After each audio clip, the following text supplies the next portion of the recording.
اعوذ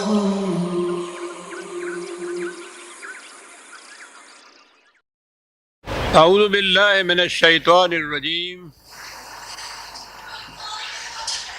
بسم اللہ الرحمن الرحیم۔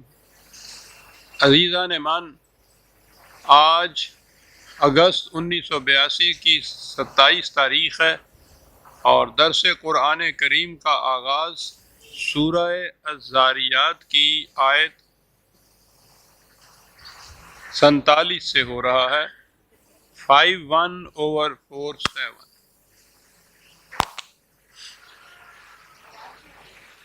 قرآن کریم کی تعلیم کا نقطۂ ماسکہ، بنیادی پوائنٹ جسے آپ کہیں گے، وہ ہے قانون مکافات عمل،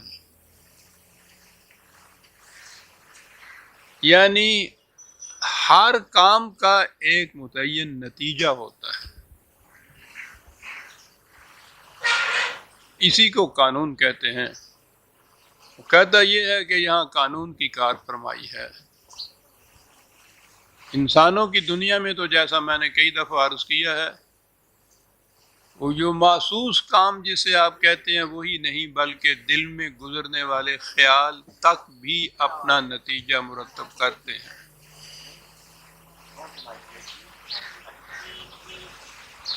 بنیادی تعلیم یہ ہے قرآن کی۔ ایک تو وہ ایسے اقدار اور اصول دیتا ہے جو انسانی زندگی، اس کی انفرادی اور اجتماعی زندگی میں قانون کا کام دیتے ہیں، اور یہ جو اس کا نقطۂ ماسکہ ہے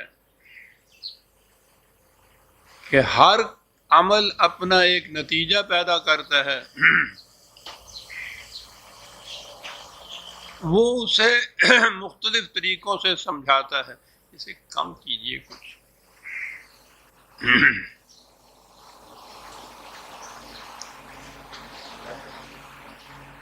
بنیادی طور پر اس کے سمجھانے کے دو انداز ہیں۔ ایک تو وہ خارجی کائنات کو پیش کرتا ہے، اب بھی زیادہ تیز ہے شیخ،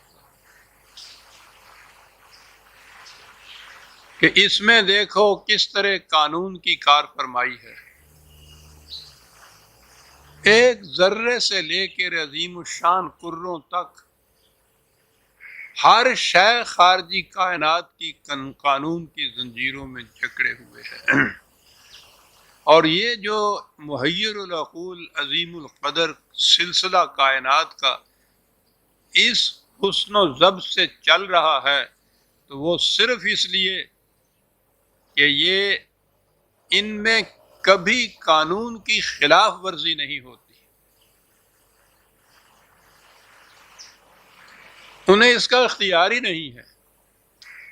تو ایک تو وہ خارجی کائنات کے مختلف شواہد کو پیش کرتا ہے، یہ بتانے کے لیے کہ یہ دیکھو کس طرح سے ہر شے قانون کے مطابق عمل کرتی ہے، اور ہر قانون کا نتیجہ کس طرح سے وہی پیدا ہوتا ہے۔ جب بھی آگ میں انگلی ڈالو، انگلی جل جاتی ہے اور درد ہوتا ہے۔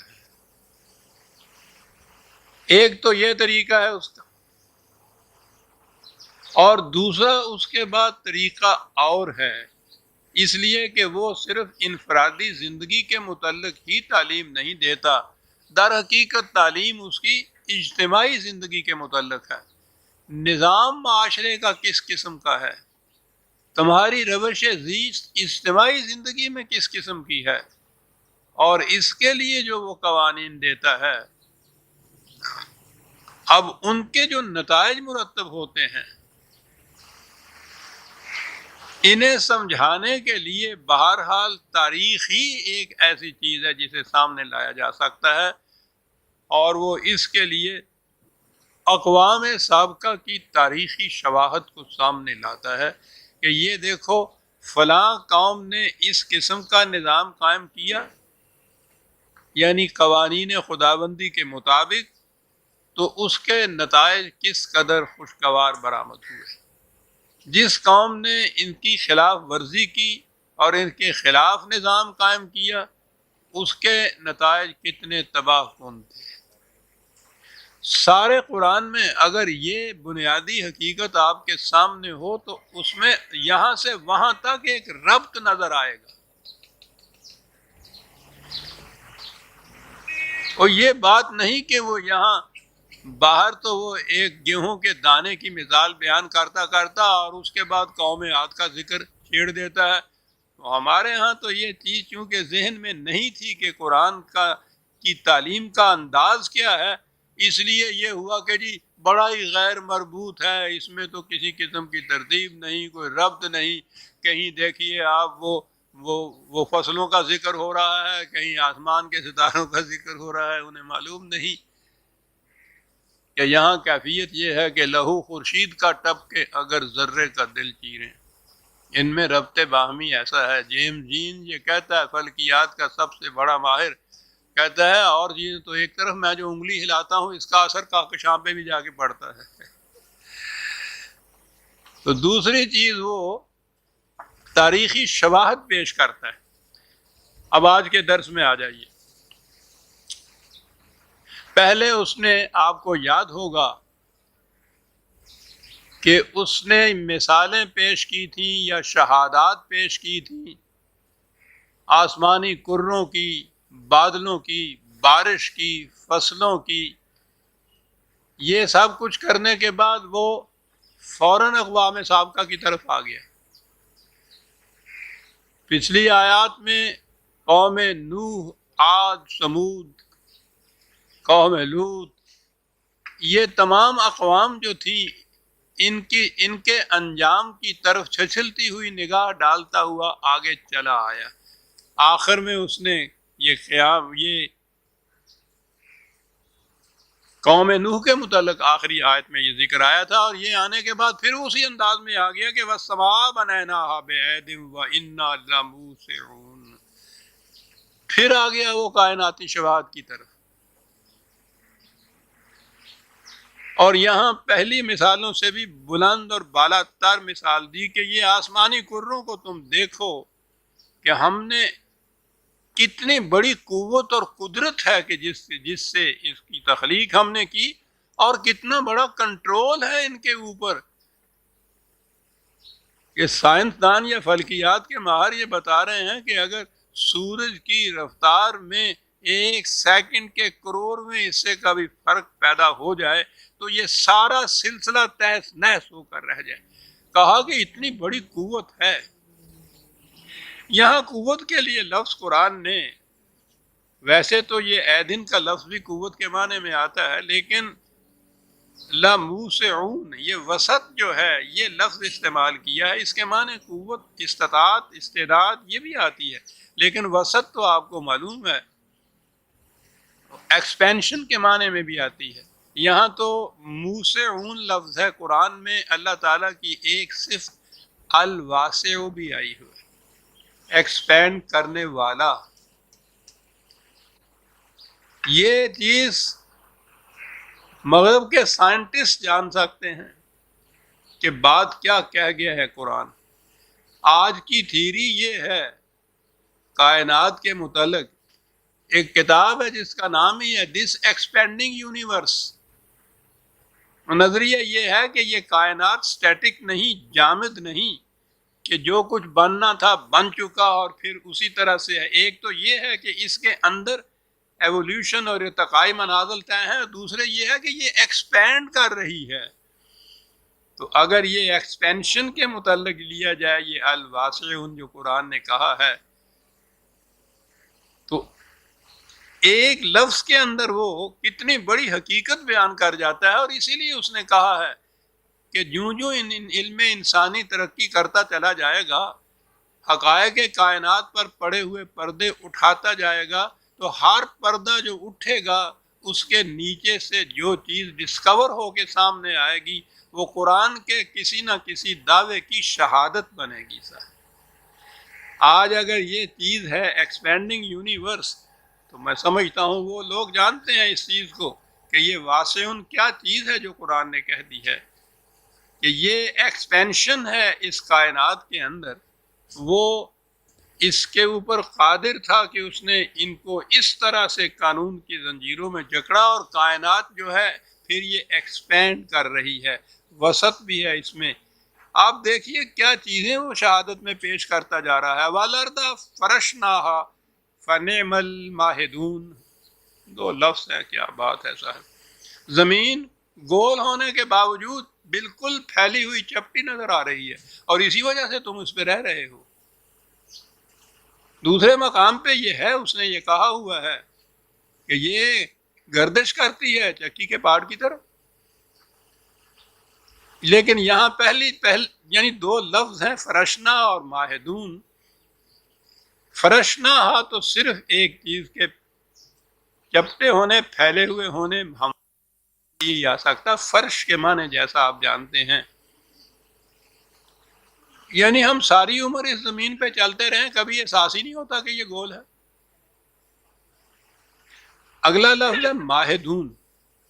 آپ کو پتا کہ مہد جو ہے وہ تو بچے کے پنگورے کو کہتے ہیں، گہوارے کو کہتے ہیں۔ اب یہ لفظ عربی زبان کا، میں نے عرض کیا ہے نا کہ یہ تو اعجاز ہے عربی زبان کا، پہلے تو یہ کہ اس میں اتنی وسعت، پھر خدا کا انتخاب ہے الفاظ کا۔ اب مہد جو ہے، آپ دیکھیے ذرا، پنگورے کو سامنے لائیے، اس میں حرکت ہوتی ہے، جھولنا جھلایا جاتا ہے، اس حرکت کا نتیجہ یہ ہوتا ہے کہ بچہ سو جاتا ہے، اس کو آرام ملتا ہے، ورنہ ہر حرکت ایسی ہے کہ اس میں تکلیف ہوتی ہے۔ پنگورے کی حرکت ایسی ہے کہ اس میں بچے کو آرام ملتا ہے۔ تو یہ لفظ جو تھا عربی زبان میں، یہ مہد کو لفظ تھا، تو وہ حرکت، ایسی حرکت کہ جس سے سکون اور آرام ملے، وہ حرکت اس میں ہوتی تھی۔ تو ماہدون، عرض کو ہم نے ایسا بنایا کہ گول ہونے کے باوجود وہ چپٹی ہے، اور اس پہ تم سکونت اختیار کر سکتے ہو۔ اتنی تیز حرکت کے باوجود وہ تمہیں سکون اور اطمینان بھی ساتھ، آسائشیں بھی ساتھ مہیا کرتی ہے، اور وہ ماہدون ہے خدا کے۔ فَنِعْمَ الْمَاهِدُونَ، قرآن کریم میں ایسے الفاظ آتے ہیں، احسن الخالقین، یہ یا نعم الماہدون احکم الحاکمون، اس کے معنی ہے کہ وہ نیچے کے درجے پر قوانین کے مطابق اور بھی خالق یا ماہد یا وغیرہ مانتا ہے، لیکن وہ جس مقام پہ خدا ہے یا جس انداز کا وہ ہے، اس کی مثل کوئی نہیں ہو سکتی۔ بہترین ماہدون میں سے بہترین ہے، نعم ہے، بلکہ لفظ بہترین کا بھی لفظ نہیں، میں کیا عرض کروں، ایک ایک لفظ کے اوپر کھڑا ہونا پڑتا ہے۔ یہ نعم کا لفظ خود یہ بتا رہا ہے کہ کتنی زیادہ آسائشیں بہم پہنچانے والا وہ ماہدون میں سے ہے۔ عرض کو اس قسم کا بنایا، چپٹی ہے گول ہونے کے باوجود، سکون اور آرام دیتی ہے متحرک ہونے کے باوجود، اور وہ بہترین آسائشیں بہم پہنچانے والا ہے۔ یہ کیسے ہو رہا ہے؟ صرف اس لیے کہ یہ قانون کی زنجیروں میں جکڑی ہوئی ہے۔ وَمِن كُلِّ شَيْءٍ خَلَقْنَا زَوْجَيْنِ، 1400 سال پیشتر یہ بات کہنا کہ ہر شے جو ہے اس کی زوج ہے، پیئر ہے، کوئی نہیں کہہ سکتا تھا۔ یہ جو سامنے نظر آتی تھی چیزیں، ان میں تو وہ دیکھ سکتے تھے نار اور مادہ صرف، لیکن قرآن تو کل شین کہتا ہے۔ یہ کل شین کے لیے زوجین 1400 سال پیشتر عرب کی سرزمین میں، اور پھر نبوت سے پیشتر ہی صحیح ایک امی، کون انسان اس دور کا یہ کہہ سکتا ہے؟ پوچھئے مغرب کے سائنسدانوں سے جو ایسے مقام پہ پہنچ کے وہ بے ساختہ پکار اٹھتے ہیں کہ کوئی انسان اس دور میں یہ بات نہیں کہہ سکتا تھا، یہ کبھی انسانی نہیں ہو سکتی تھا۔ یہ زوجین جو ہے یہ نار اور مادہ کی بات ہی نہیں ہے صرف، یعنی اب تو یہ سائنسدانوں کی جو تحقیق ہے وہ یہ ہے کہ وہ چھوٹی سے چھوٹی چیزوں میں بھی زوجین جو ہے اس کو پاتے ہیں، اور وہ کہتے ہیں کہ یہ آپ کو معلوم ہے کہ زوج کے معنی ہوتا ہے ایسی دو چیزیں کہ ان میں سے اگر ایک نہ ہو تو دوسری ناکارہ رہ جائے، دو مل کے ایک مقصد کو پورا کریں اور ایک دوسرے کی تکمیل کا ذریعہ بنے، اسے کہتے ہیں عربی زبان میں زوج۔ بات آئے گی ہمارے یہاں بیٹیاں، یہاں تو زوجہ ہی ہوتی ہے نا، یعنی وہ خاوند جو ہے وہ زوج نہیں ہوتا، وہ تو میاں ہوتا ہے، اللہ بھی میاں ہوتا ہے، خاوند بھی میاں ہوتا ہے، مجازی خدا جب بھی اسے کہتے ہیں نا۔ کبھی آپ نے نہیں سنا ہوگا خاوند کے لیے زوج کا لفظ، لیکن زوجہ ضرور ہوتی ہے یہ، وہ ہر شے میں جو زوج کہتا ہے تو زوج کے معنی میاں بیوی یا نر و مادہ ہی نہیں ہے، وہ دو چیزیں جو ایک دوسرے کی تکمیل کا ذریعہ بنے، ایک دوسرے کی نشو و نما کا ذریعہ بنے۔ تو اب آپ نے سمجھ لیا کہ جو اس نے میاں بیوی کو بھی زوج کہا ہے تو اس کے معنی کیا ہیں اس زوج کے، لیکن یہاں تو سوال ہی نہیں ہے کسی کی صلاحیتوں کی تکمیل کا ذریعہ بننا، وہ تو میاں ہوتا ہے جو اس کی ساری صلاحیتوں کو دبا کے رکھتا ہے، یہی ہوتی ہے بیچاری وہ زوجہ، کہہ لیجیے اس کو کہ یہ اس کے لیے کچھ کرتی چلی جائے، وہ زوج ہوتا ہی نہیں ہے۔ آپ الفاظ میں دیکھیے کہ معاشرے میں جو ذہنی تبدیلیاں آتی ہیں معانی میں کیا فرق آتا ہے، اور یہ چیز ہے جس کے لیے میں بار بار کہتا ہوں کہ قرآن سمجھ میں آئے گا، قرآن کے جو مفردات یعنی الفاظ ہیں ان کے وہ معنی سامنے آئیں جو زمانہ نزول قرآن میں عرب ان کا مفہوم لیا کرتے تھے۔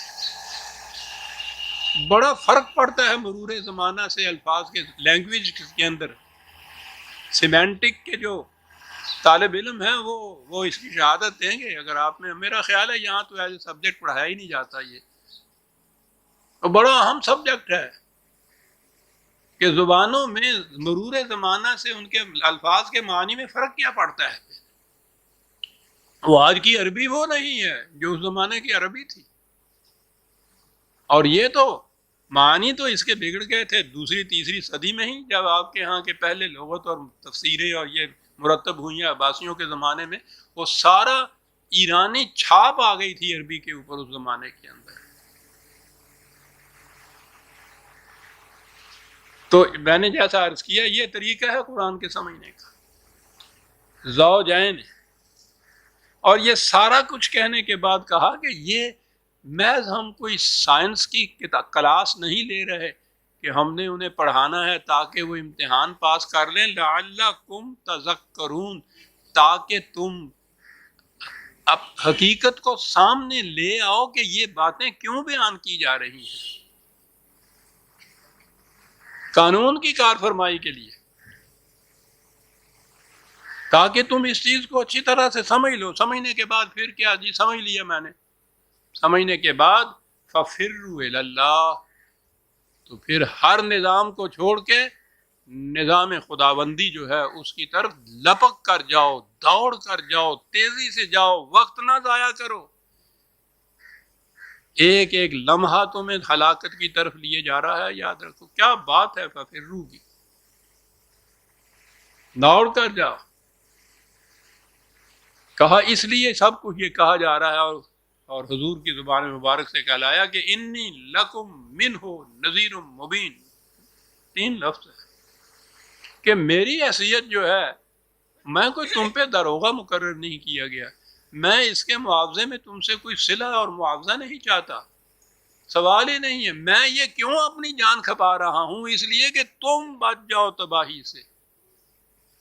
میں لکم، یہ جو ہے نا یہ لکم لام بہت سے معنی میں عربی میں آتا ہے، یہ کسی کے فائدے کے لیے جو بات ہو، لام منفعت جس کو کہتے ہیں یا نافع جس کو کہتے ہیں، لکم تمہارے فائدے کی بات ہے جو میں کہہ رہا ہوں، تمہیں آگاہ کر رہا ہوں اس سے کہ اس روش کا نتیجہ تباہی ہوگا، میں تمہیں آگاہ کر رہا ہوں۔ پھر اگلا حرف دیکھیے کہ میں اپنی طرف سے یہ نہیں کہہ رہا، من ہو، خدا کی طرف سے یہ باتیں ہیں جو میں تمہیں بتا رہا ہوں، اور تمہارے فائدے کی ہیں جو باتیں میں بتا رہا ہوں۔ آگاہ کر رہا ہوں تمہیں کہ اس روش کا نتیجہ تباہی ہوگا، اور مبین، بالکل واضح انداز میں یہ کچھ کہہ رہا ہوں، تو اس سے واضح اور کیا ہوگا کہ اپنے دعوے کی ثبوت اور شہادت میں وہ کہیں قوانین فطرت کو لا رہا ہے، کہیں تاریخی شواہد کو لا رہا ہے، تو مبین اتنی بڑی مبین چیز ہے صاحب، مبین۔ فَفِرُّوا إِلَى اللَّهِ، اس کے نظام کے تابع زندگی بسر کرو، اس کے قوانین اور اقدار کے مطابق زندگی کرو، بسر کرو۔ وَلَا تَجْعَلُوا مَعَ اللَّهِ إِلَٰهًا آخَرَ، اور اس کے ساتھ اور کسی صاحب اقتدار کو نہ ملاؤ، کسی اور کا اقتدار تسلیم نہ کرو، کسی کی محکومیت اختیار نہ کرو۔ الہ کے معنی میں نے عرض کیا تھا نا کہ جب الفاظ میں تبدیلی معانی میں آتا ہے تو کہاں سے کہاں بات جا پہنچتی ہے۔ اب ہمارے ہاں عام طور پہ تو ترجمے ہی ہیں جن سے سمجھا جاتا ہے، ترجمے سے نہ بھی سمجھیے، عربی زبان کی کتابوں میں بھی آپ دیکھیے تو معنی یہی ہوتے ہیں۔ الہ کے معنی ہی معبود، یا وہ جس کی پرستش کی جائے، جس کی ورشپ کی جائے۔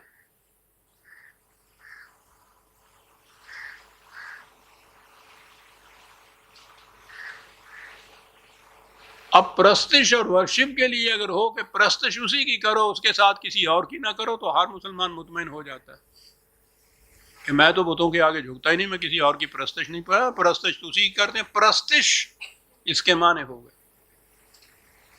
وہ پوچھو اس زمانے کے عربوں سے کہ الہ کے معنی کیا لیتے تھے، وہ قرآن سے پوچھو الہ کے معنی کیا ہیں، جس کی محکومیت اختیار کی جائے، جس کا اقتدار تسلیم کیا جائے، کسی اور کی محکومیت اختیار نہیں کرنی۔ یہ تو تذلیل انسانیت ہے، کس کی محکومیت اختیار کرے گا؟ اگر وہ سپرسٹیشن، جہالت ہے، تو کائنات کے جو مظاہر ہیں، چاند، سورج، ستارے، دریا، بڑے بڑے درخت، وہ جیسے ہمارے ہاں ہمارے پڑوس میں قوم بستی ہے، ان کی کیفیت یہ ہے، وہ ان کی پرستش کرتی ہے، دیوی دیوتاؤں کی پرستش ہوتی ہے۔ پرستش، اسی پرستش میں ہم نے خدا کی پرستش شروع کر دی۔ ایک ذہنی چیز ہے کہ ہم اس کی پرستش کر رہے ہیں، لیکن اگر اصلاح کا صحیح مفہوم وہی ہوتا جو قرآن دیتا ہے، ہم صرف اس کی محکومیت اختیار کرتے ہیں، کسی انسان کی حکومت کو ہم تسلیم نہیں کرتے، کہاں سے کہاں بات چلی گئی۔ لا تجعلوا مع اللہ الہا آخر، اور اس کے بعد کہا انی لکم منہ نذیر مبین، پھر دہرایا۔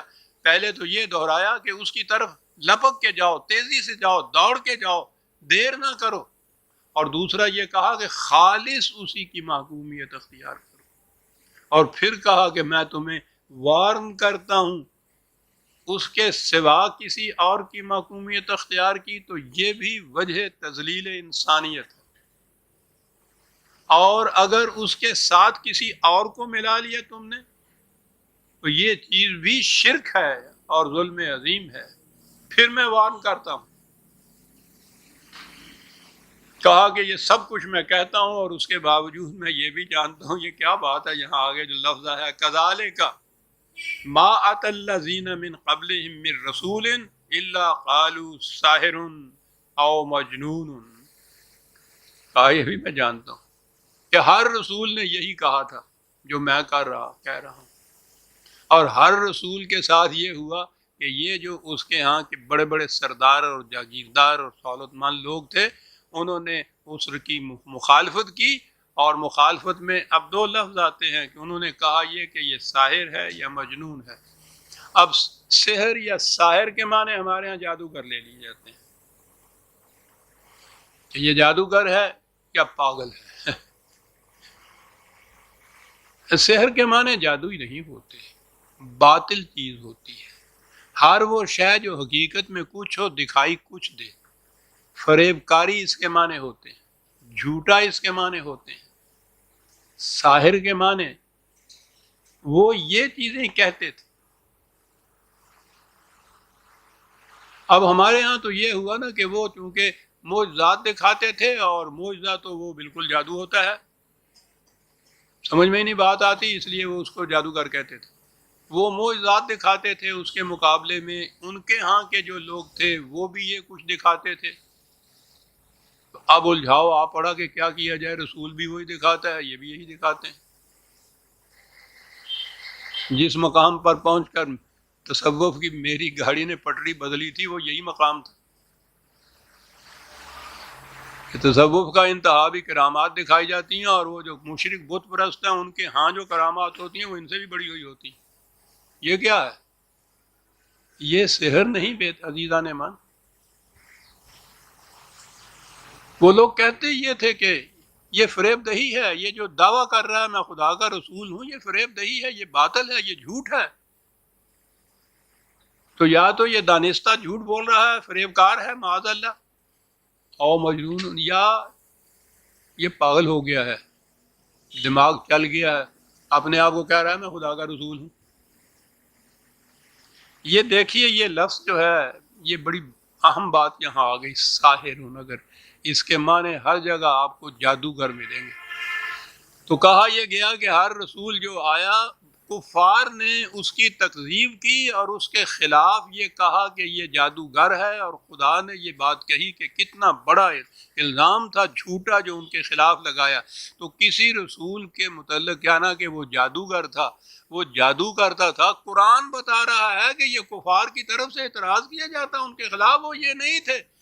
اور یہاں بڑے دھڑلے سے کہا جاتا ہے کہ حضرت موسیٰ علیہ السلام اور فرعون کے ساحرین کا مقابلہ ہوا، اور انہوں نے کچھ سحر دکھایا، جادو دکھایا، اور انہوں نے اس سے بھی زیادہ بڑا جادو دکھایا۔ ساحر خود تسلیم کر رہے ہیں ہم اتنے بڑے رسول کو، اور قرآن کہتا ہے کہ یہ کفار کی طرف سے الزام دھرا جاتا تھا ان کے اوپر، وہ کہتے تھے یہ ساحر ہے۔ کوئی نہیں کھڑا ہو کے سوچ، رسول عزیزان ایمان اس قسم کے تماشے نہیں دکھاتے تھے، وہ جادوگری کا بات نہیں تھی، وہ تو حق کو پیش کرتے تھے، اور وہ اسے کہتے تھے کہ یہ شخص یا تو فریبکار ہے، یا یہ جھوٹا ہے، اور یا اس کا دماغ چل گیا ہے۔ اتواصوا بہ بل ہم قوم طاغون، کہا یوں بظاہر نظر آئے گا جیسے ہر جانے والی نسل آنے والی نسل سے کہہ جاتی ہے کہ تمہیں یہ کہا جائے گا، یہ جواب دینا اس کا، ان کے فریب میں نہ آ جانا۔ یہ جس چیز کو جھوٹ کو باطل کو تواتر کہا جاتا ہے نا، یہ سند اب آ گئی ہے ہمارے ہاں، یہ مذہب کی دنیا کے اندر ایک سند تواتر کی بھی ہے کہ جیسا ہوتا چلا آ رہا ہے وہ پھر سند ہو جاتا ہے۔ یعنی ایک غلط چیز جو 1000 سال پہلے کسی نے اختیار کی، اگر وہ ہر نسل اس کو اپنے آباء و اجداد کا مذہب سمجھ کے تقلیداً اختیار کرتی چلی آ رہی ہے، تو یہ جو تواتر سے یہ چیز آ رہی ہے نا، آخر میں آ کے یہ سند بن جاتی ہے۔ قرآن کہتا ہے کہ یہ نظر آئے گا کہ جیسے وہ ہر نسل آنے والی نسل سے یہ کہہ دیتی تھی کہ ایسا کرنا تم نے، اور وہ چلی جاتی تھی، وہ یہی کہنے لگ جائے۔ تقلید اسلاف اسی کو تو کہتے ہیں کہ کسی دور کے کسی انسانوں کے گروہ کی اتنی بڑی شخصیت تسلیم کر لی ان کی، اور پھر یہ ہے کہ انہوں نے جو کہا ہے وہ آگے منتقل ہوتا چلا آ رہا ہے، بغیر سوچے سمجھے، بغیر قرآن کی سند پیش کیے ہوئے منتقل ہوتا چلا آ رہا ہے، ہم تک آ گیا۔ صاحب اس کے صحیح ہونے کی سند کیا ہے کہ جی سند تواتر ہے۔ اور ہر دور کے جتنے بھی ان کے ہاں کے اکابر ہیں، اپنے دور کی نسل، اپنے دور کی قوم، اپنے دور کے مسلمانوں کے متعلق وہی رونا روتے ہیں جو آج ہم رو رہے ہیں کہ فاسق ہیں، فاجر ہیں، اسلام سے دور ہو گئے ہیں، ان کا کردار نہیں رہا، ان کا اخلاق نہیں رہا، ہر دور کے کسی دور کے جو کچھ لکھنے والے کہنے والے اس دور کے ہیں، ان کے اقوال کو آپ دیکھیے، وہ رو رہے ہیں اپنے دور کے مسلمانوں اور اپنی دور کی قوم سے، اور یہی جو قوم نسلاً بعد نسلاً چلی آ رہی ہے، ان کے اس عمل کو تواتر کہہ کے سند قرار دیا جاتا ہے دین میں یا مذہب میں، حق کے لیے کہ یہ سچی بات ہوگی کیونکہ یہ سند ہے، کہ یہ تواتر ہے۔ قرآن کہتا ہے، یوں نظر آتا ہے کہ جیسے یہ متواتر اس قسم کی بات ایک نسل دوسری سے کہتے چلی آ رہی، کہا یہ بات نہیں ہے، بل ہم قوم طاغون، ہر نسل جو ہے وہ قانون خداوندی سے سرکشی برتنا چاہتی ہے، کیونکہ ان کا مفاد اس میں ہوتا ہے کہ اس کی خلاف ورزی کرے۔ قانون خداوندی سے یہ سرمایہ داری نہیں رہتی، ملوکیت نہیں رہتی، مذہبی پیشوائیت نہیں رہتی، یہ فن خوانی بنا جا سکتا اس کے اندر۔ موافق کیے، ترجمہ یہی ہو سکتا، ملا قرآن نے لفظ کہا ہے ایک، وہ کہتے ہیں کہ یہ بات جو ہے وہ یہ ہے کہ یہ ہر نسل، ہر دور کی قوم وہ دیکھتی ہے کہ ہمارا فائدہ اسی میں ہے کہ اس کی خلاف ورزی کی جائے۔ اصل میں تو بات یہ ہوتی ہے، وہ اس کے لیے سند یہ بہم پہنچاتی ہے کہ یہ ہوتا چلا آ رہا ہے، اگر یہ چیز ایسی غلط ہوتی تو یہ کیوں ایسا کرتے، یعنی خود نہیں کوئی دلیل دے سکتے اس کے لیے، دلیل یہ ہے کہ اگر یہ چیز غلط ہوتی کہ یہ ایسا کیوں کرتے، کیا سند ہے یہ؟ ارے تم بتاؤ، یہ بات دلیل و برہان سے بتاؤ، سند سے بتاؤ کہ یہ بات صحیح ہے تو ٹھیک ہے، یہ کوئی سند ہے کہ اگر یہ غلط ہوتی تو یہ کیوں کرتے چلے جاتے؟ انہیں کے بعد سے تو روتے ہو تم، ساری تاریخ اپنی یہ کہہ رہے ہو کہ اسلام کے خلاف چلی آ رہی۔ پوچھو تو ان کے ہاں پہلی چیز یہ ملوکیت کے متعلق جو میں بار بار کہا کرتا ہوں، پہلی چیز ہے کہ ان کے ہاں یہ ہے کہ ملوکیت کی جو بنیاد ڈالی وہ یزید نے ڈالی، اور وہ آپ کو معلوم ہے ان کو کس لفظوں سے یاد کرتے ہیں، یہ ہوا۔ اور اس کے بعد یزید سے آج تک جتنی مسلمانوں کی مملکتیں حکومتیں ہیں، ساری ملوکیت کی حکومتیں ہیں، تو یہ تو تواتر سے چلی آئیں، تو دین بن گئی، پھر سند ہو گئی۔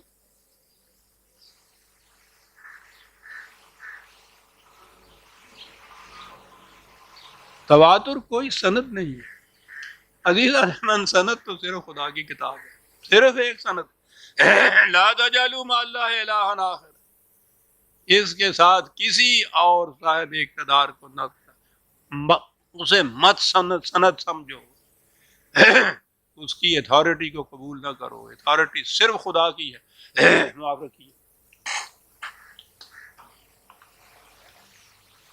فتولی عنہم فما انت بملوم، ایک مقام آ جاتا ہے ایک داعی کی زندگی کے اندر جہاں یہ عجیب چیز ہے، وہ سان پہ لگاتا ہے یہ لوہے کے کینچیاں اترے وغیرہ، تو اس میں سے ذرا ذرے لوہے کے اس ریت میں مل جاتے ہیں جو وہ نیچے اس کے گری ہوئی ہوتی ہے، تو اس میں مقناطیس پھیرتے ہیں اس ریت میں، تو اس میں سے لوہے کے ذرے اس کے ساتھ لگاتے ہیں، وہ الگ ہو جاتا ہے لوہا اور باقی ریت رہ جاتی ہے۔ یہ جو دریاؤں اور ندیوں میں سے سونا نکالتے ہیں نا، اس کی بھی یہی کیفیت ہوتی ہے، وہ ذرے الگ کر لیتے ہیں باقی ریت۔ ایک دائی کی بھی یہی کیفیت ہوتی ہے، میں نظر آتا ہے کہ وہ اس لوہے کے ذرے ملی ہوئی ریت یا سونے ملی ہوئی ریت کے اندر وہ آتا ہے، اور اس میں سے وہ دیکھتا ہے، نکالتا ہے کہ کہاں ذرہ وہ لوہے یا سونے کا ہے، وہ اس میں سے نکالتا چلا جاتا ہے، اور ایک مقام پہ آ کے جب وہ دیکھتا ہے کہ اب باقی ریت ہی رہ گئی ہے، ذرے نہیں ہیں، تو پھر وہ اس مقام سے دوسرے مقام کی طرف چلا جاتا ہے۔ یہ ہجرت اسکیپزم نہیں ہے، وہ اس مشن کا ایک حصہ ہے، اور یہ وہ مقام ہے جہاں پہنچ کے قرآن یہ کہتا ہے ان سے کہ یہ وَاهْجُرْهُمْ هَجْرًا جَمِيلًا، اب انہیں چھوڑ دے، اتنا عرصہ تم نے اپنا سر کھپایا، ان کے اندر یہ کچھ کیا۔ ان میں سے جو سعادت روحیں تھیں جنہوں نے دلیل و برہان کی روح سے حقیقت کو تسلیم کرنا تھی، وہ سونے کے ذرے اس میں سے نکل آئے ہیں، آ گئے ہیں اس مقناطیس کے گرد، وہ لوہے کے ذرے جمع ہو گئے ہیں، اب یہ ریت ہی رہ گئی ہے۔ تو اب دوسرا پروگرام کا دوسرا حصہ اپنا شروع کر، لیکن وَهْجُرْهُمْ حَجْرًا جَمِيلًا یہ قرآن ہے۔ یہاں تو کسی کے ساتھ کچھ تعلق قائم کرتے وقت یہ ہوتا ہے نا کہ صاحب بڑی خوشگواری سے، حسن سلوک سے تعلق قائم کرنا چاہیے۔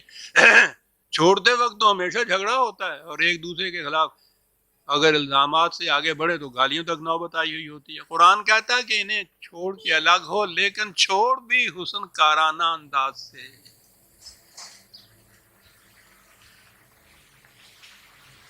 وہ گل نہ کر کے میری لگدی کسے نے نہ دیکھی تے ٹوٹدی نو جگ ویکھدا، جگ نہ تماشا ویکھے۔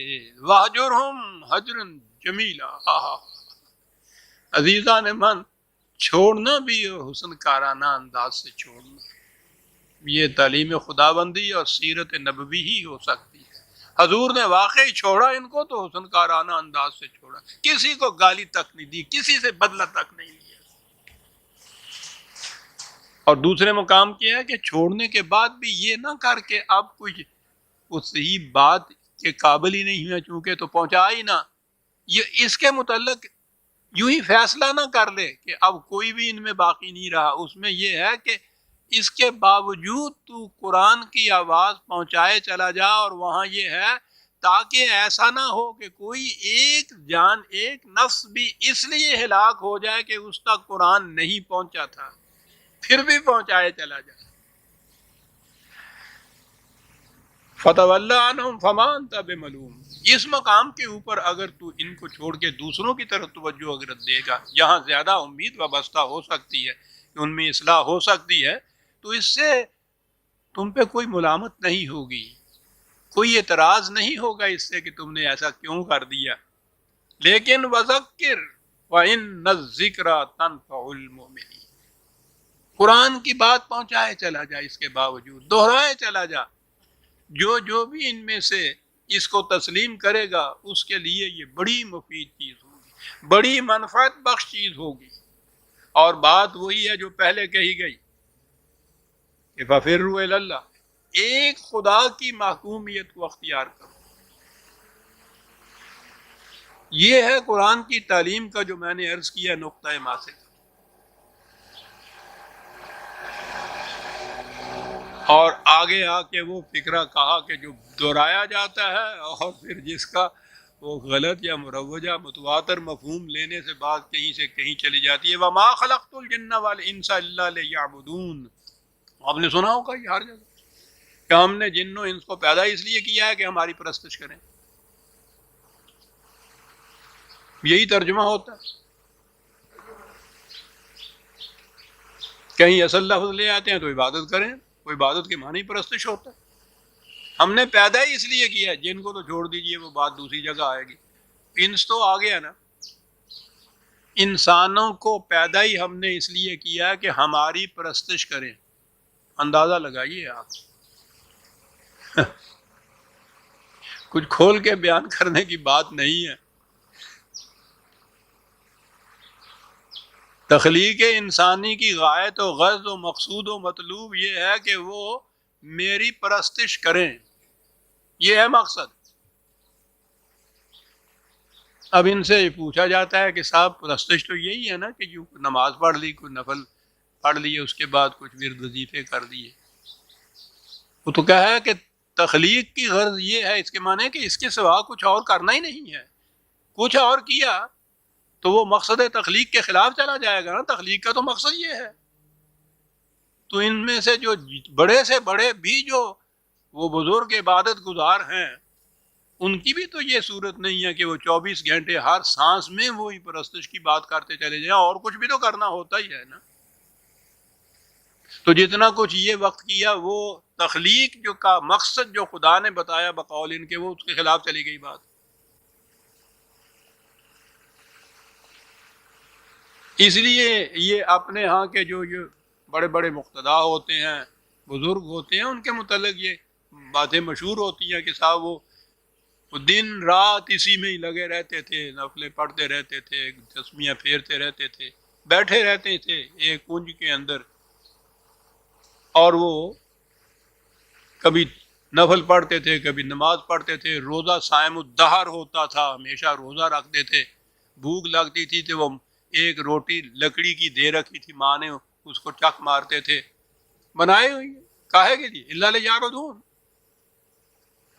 مقصد ہی خدا کی پرست۔ پہلے تو اس مقصد پہ زور دیجیے، ذرا غور کیجیے عزیزان من، کہیں تنہائی میں بیٹھ کے غور کیجیے گا کہ خدا کہتا ہے مقصد یہ ہے ان کے پیدا کرنے کا، ہماری میری پرست کر دینا۔ ایک لفظ عبادت کے مفہوم کے بدل جانے سے آپ دیکھیے بات کہیں سے کہیں جا پڑی، غرض و غایت تخلیق انسانیت کی کچھ اور ہو گئی۔ یہ جو عبادت گزار قوم ہے اس کی زندگی کچھ اور ہو گئی۔ وہ سخر لکم ما فی السماوات والارض کہہ رہا تھا کہ ساری کائنات زیر تسخیر تمہارے کر دی ہے، اٹھو اور ان قوتوں کو اپنے لیے اپنے قابو میں لے کے آؤ۔ وہ یہ بتا رہا تھا یہاں یہ صورت ہے کہ بیٹھے ہوئے ہیں گوشے کے اندر اور وہاں نفل پڑھے جا رہے ہیں، نماز پڑھی جا رہی ہے، تسبیح ہیں، ورد ہیں، وظائف ہیں۔ یہ کیوں ہو رہا ہے؟ ما خلقت الجن والانس الا لیعبدون، خدا بتا رہا ہے کہ تخلیق یہی ہے۔ عزیزان ایمان، معاف رکھیے گا، یہ تو غنیمت ہے کہ قوم اس پہ عمل پیرا نہیں ہے۔ ساری قوم اگر یہی کرنے لگ جائے یہ جو بزرگ کرتے ہیں یا بدون کا مانے، تو سوچئے تو صحیح پھر۔ وہ تو بچے ہوئے ہیں کہ وہ یہ کچھ کرتے ہیں، روٹی اور کماتے ہیں، ان کو دے جاتے ہیں، اگر سارے یہ کچھ کرنے لگ پیں۔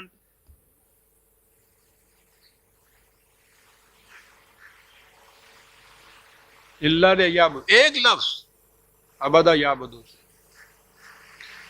عربی زبان میں بھی اور قرآن کریم میں بھی جو الفاظ استعمال ہوئے عزیزان مان، اس کے معنی محکومیت کے ہیں کہ شرف انسانیت یہ ہے کہ انسان نہ تو مظاہر فطرت میں سے کسی شے کے سامنے جھکے، کیونکہ ہر شے اس کے تابع تسخیر ہے، اور اس کے بعد انسان رہ جاتا ہے نا، انسان کے سامنے وَلَقَدْ كَرَّمْنَا بَنِي آدم، ہر انسان یکساں واجب التکریم ہے۔ تو جو یکساں واجب التکریم ہے اس میں سے ایک کا دوسرے کے سامنے جھکنے معنی کیا رکھتے ہیں؟ یہ تو اس سے زیادہ تذلیل اور کیا ہو سکتی ہے کہ جو اپنے برابر ہے اس کے پاؤں کے اوپر سر رکھا ہوا ہو انسان نے، اس کے سامنے جھکا ہوا ہو، اس کے احکام کے سامنے سر تسلیم خم کاری ہے، اس کی محکومیت تسلیم کیا ہو، تو نہ تو مظاہر فطرت میں سے کسی کے سامنے یہ جھک سکتا ہے، نہ اپنے جیسے انسان کے سامنے جھک سکتا ہے۔ اور پابندی تو کرنی پڑتی ہے زندگی میں کسی شے کی۔ کس چیز کی پابندی کرو؟ خدا کے قوانین کی پابندی کرو۔ ہم نے ان کو پیدا اس لیے کیا، ان کی تخلیق کی غائد یہ تھی کہ کسی اور کے سامنے یہ نہ جھکیں، صرف ہمارے قوانین کے سامنے جھکیں۔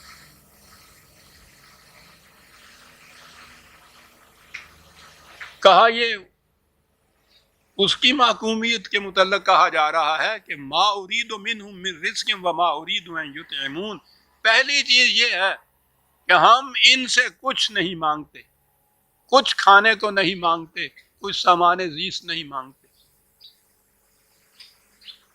جو بھی کسی دوسرے سے لے کے کھانے والا ہے وہ اس زمرے میں آ ہی نہیں سکتا، خواہ وہ حضرت صاحب کہیں ہوں، خواہ وہ حاکم کہیں ہوں۔ جو دوسرے کی کمائی سے روٹی کھاتا ہے وہ خدا کی اس صفت کے خلاف جاتا ہے۔ وہ کہا حق حکومت میں بھی آپ نے دیکھ لیا کہ جو ہم نے کہا ہے کہ ہماری محکومیت اختیار کرو، اس میں یہ نہیں ہے کہ تم ہماری محکومیت اختیار کیو، کماتے جاؤ اور لا کے ہمیں دیتے جاؤ۔ ہم تو چاہتے ہی نہیں ہیں کسی سے، رزق نہیں چاہتے، طعام نہیں چاہتے۔ ان اللہ هو الرزاق ذو القوة المتین، کہا یہ کسی کی کمائی سے لینا، جس کی محکومیت اختیار کی جائے اس کی تو ذمہ یہ ہے کہ ہر ایک کو رزق پہنچائے، بجائے اس کے کہ ان کی کمائی سے خود کھائے۔ کیا کیا چیزیں کہاں کہاں کیا جاتا ہے، ذو القوة المتین۔ اور پھر وہ ایسا نہیں ہے کہ اس کو ضرورت ہے اس چیز کی کہ صاحب ووٹ کتنے آئیں گے اور میرا جتھا کتنا بڑا ہوگا، میری پارٹی کتنی بڑی ہوگی، سوال ہی نہیں ہے۔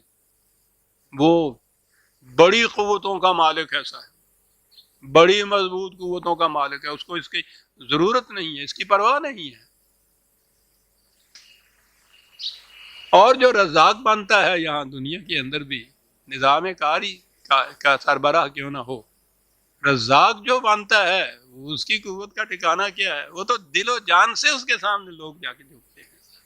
رزاق فَإِنَّ لِلَّذِينَ ظَلَمُوا ذُنُوبًا مِثْلَ ذُنُوبِ أَصْحَابِهِمْ فَلَا يَسْتَعْجِلُونَ.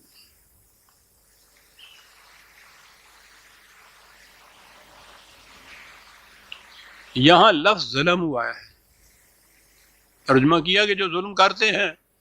اب بہرحال یہ تو سارے اس میں سے نکل گئے کہ جو دنیا کے معاملات میں حصہ ہی نہیں لیتے، تو سوال ہی نہیں.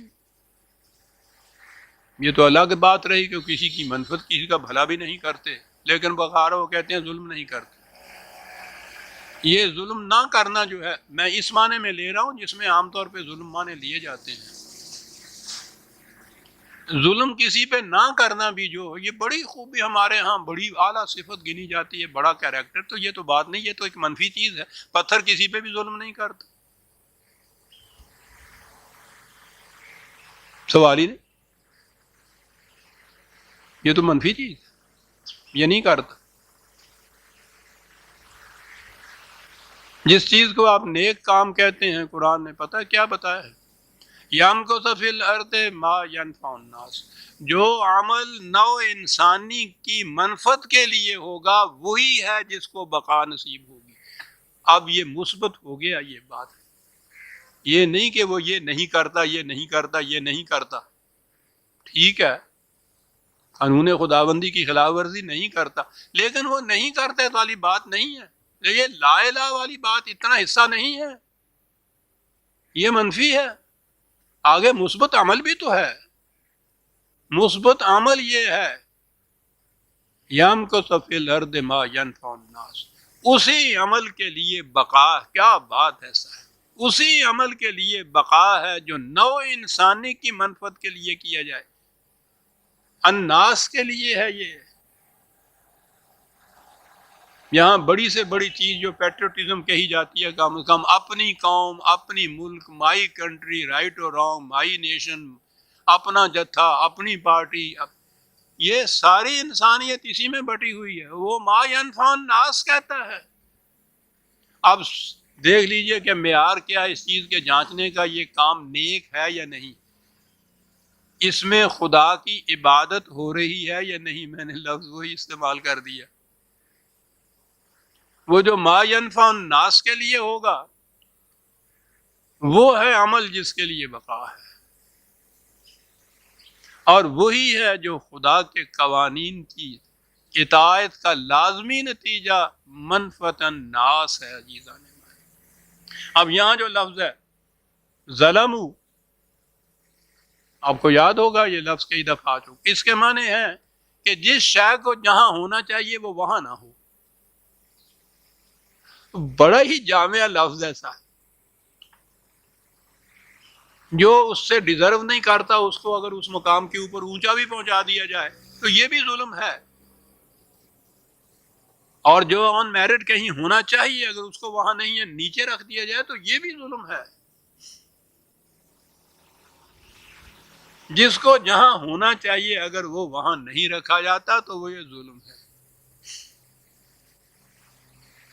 اب انسانوں کو اگر مساوات انسانیہ کی روح سے یکساں واجب و تکریم نہیں رکھا جاتا، اس میں فرق پڑتا ہے، یہ بھی ظلم ہے. تو کہتا ہے کہ وہ لوگ جو ظلم کرتے ہیں، یہ لفظ ذنوبًا مثل ذنوب اصحابہم، یہ ذنب کا لفظ بڑا جامع ہے ان کے ہاں. ایسی چیز جو کسی کے پیچھے لگی رہے، نہیں چپکی رہے، اس طرح کہ جہاں جائے وہ چپکی رہے، پیچھا ہی نہ چھوڑے، جہاں جی چاہے جائے. اب پتہ ہے انہوں نے کہاں سے یہ لفظ لیا تھا؟ عجیب قوم تھی. یہ جو گائے بھینس یا اونٹ کی دم ہوتی ہے نا، اس کے لیے یہ لفظ بولتے ہیں. اب دیکھ لیجئے کہ کیسی عمدہ یہ تشبیہ ہے کہ وہ کہیں جائے چپکی رہے وہ چیز اور پیچھے لگی رہے. کہتا ہے انسان کے عمل کا نتیجہ وہ تو اس طرح سے اس کے پیچھے چپکا رہتا ہے جیسا کسی اونٹ یا مویشی کی دم اس کے ساتھ چپکی رہتی ہے، اور آخر الامر پھر وہ نتیجہ برپا کر پیدا کر کے رہتی ہے۔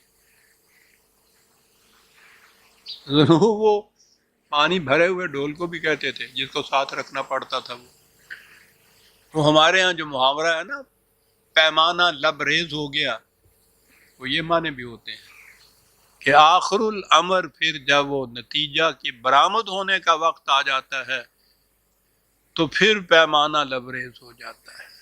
اصحابہم فلا، اور یہ جیسا کہ وہ جو پہلوں کا کہہ رہے تھے نا کہ یہ تواتر سے آ رہی ہے بات، کہا جیسا ان کا بیڑا غرق ہوا تھا اسی طرح سے ان کا پھر ہو جاتا ہے۔ اور حضور سے کہا کہ اس معاملے میں فلا تستعجلون، ان سے کہو کہ یہ جو بار بار اس کے لیے فرمائشیں کر رہے ہیں، آپ سے اعتراض کر رہے ہیں، یہ ہوتا کیوں نہیں ہے، آتا کیوں نہیں ہے وہ نتیجہ، وہ عذاب جسے کہہ رہے ہیں، ان سے کہو کہ وہ کوئی عید کا چاند نہیں ہے جس کے لیے تم جلدی مچا رہے ہو، تمہیں معلوم نہیں کہ وہ جب آئے گا تو کیفیت کیا ہوگی، جلدی نہ کرو، مہلت کا وقفہ غنیمت جانو، اس میں اپنی اصلاح کر لو، اپنی روش بدل لو، تباہی سے بچ جاؤ گے۔ اور ان کی کیفیت یہ ہے کہ جلدی مچا رہے ہیں کہ ہم جلدی تباہ کیوں نہیں ہوتے۔ فلا تستعجلوا فویل للذین کفروا من یومہم الذی یوعدون، اور اس دن جو کچھ ان سے کہا جا رہا ہے، اور جس دن اس کی نمود کا اور اس کے ظہور کا وقت آ جائے گا تو پھر تباہی ہی تباہی ہوگی ان کے لیے۔ اس وقت پھر کوئی ان کو بچانے والا نہیں ہوگا، نہ ہی یہ خود بچ کے کہیں جا سکیں گے۔ اور کہا کہ اس کے متعلق اقوام سابقہ کی داستانوں کو دیکھو، کیا یہی بات نہیں تھی کہ جب پھر ظہور نتائج کا وقت آیا تو ان میں سے کوئی ایک بھی کہیں بچ نہ سکا، اور جو ایک نہ بچ سکا تو قرآن نے عزیزان من عجیب بات ہمارے لیے بھی کہ ہم تو خیر سارے ظالمین میں سے ہیں۔ کہا کہ جب وہ تباہی آیا کرتی ہے تو یاد رکھو وہ صرف انہی کو تو گھیرا نہیں کرتی کہ جنہوں نے ظلم کیے تھے، وہ سب کو بہا کے لے جایا کرتی۔ اجتماعی تباہی تو قوموں کی اس طرح سے ہوتی ہے، اس لیے جو اس وقت اس ظلم میں شریک نہیں ہے انہیں چاہیے کہ اس ظلم کو روکیں، یہ نہ سمجھیں کہ جب وہ تباہی آئے گی تو وہ انہی کی تباہی ہوگی، ہمیں کیا کہے گی، ہم تو بہت اچھے ہیں۔ بالکل نہیں، سب کو بہا کے لے جائے۔ اس لیے قبل اس کے کہ وہ سیلاب آ جائے کشتی بنا لو، پھر بچ جاؤ گے، ورنہ نہیں بچ سکو۔ اور یہ جو چیز کہی گئی کہ پھر ایسا ہو کے رہے گا، اور اس کے بعد پھر شہادت میں پیش کر رہے ہیں قرآن کریم۔ سورہ زاریات یہاں ختم ہوتی ہے عزیزان من، اگلی سورت الطور کی ہے 52 سورت، اسے ہم آئندہ لیں گے۔ لیکن جیسا میں نے عرض کیا ہے، کس طرح سے ایک سورت کی آیات ہی باہم مربوط نہیں ہیں، سورتوں کی ترتیب میں بھی یہ چیز ہے کہ جب یہ کہا ہے کہ یہ کچھ ایسے ہی ہوتا رہا، یہی کچھ ہر رسول پیغام لاتا رہا، یہی کچھ اس کے ساتھ یہی رد عمل ان اقوام کا ہوتا رہا، یہ سارا کچھ قصہ بیان ہو رہا تھا۔ اگلی سورت بھی نئی جو شروع کی تو وہ والطور ہے، اور یہ تو آپ کو معلوم ہے وہ سورہ 3 جو ہے، والتین والزیتون وطور سینین، والتین والزیتون وطور سینین، وہ ترجمہ کہ قسم ہے مجھے زیتون کی، انجیر دکھاؤں، قسم ہے مجھے آلو کی، وہ تین انجیر کی، زیتون، اور قسم ہے مجھے زیتون کی، قسم ہے مجھے کوہ طور کی، یہ آپ کے یہاں ترجمہ آتا ہے۔ تو اب پھر اس کے بعد یہ پوچھتے ہیں، اب تو نوجوان بے باک ہوتے ہیں، وہ پھر پوچھتے ہیں آپ کو کہ خدا قسم کھا رہا ہے، قسمیں کھا رہا ہے، انجیر کی قسمیں کھا رہا ہے، زیتون کی قسمیں کھا رہا ہے، کوہ طور کی، تو یہ بات کیا ہے؟ میں عرض کروں گا کہ وہ زیتون کی اور تین کی اور زیتون کی اور انجیر کی قسمیں نہیں کھا رہا، بات بہت اونچی ہے. اگلی صورت اس کا نام ہی الطور ہے، شروع بھی الطور سے ہوتی ہے، والطور وکتاب مسطور. یہ آئندہ درس میں ہم لیں گے. ربنا تقبل منا انک انت السمیع العلیم.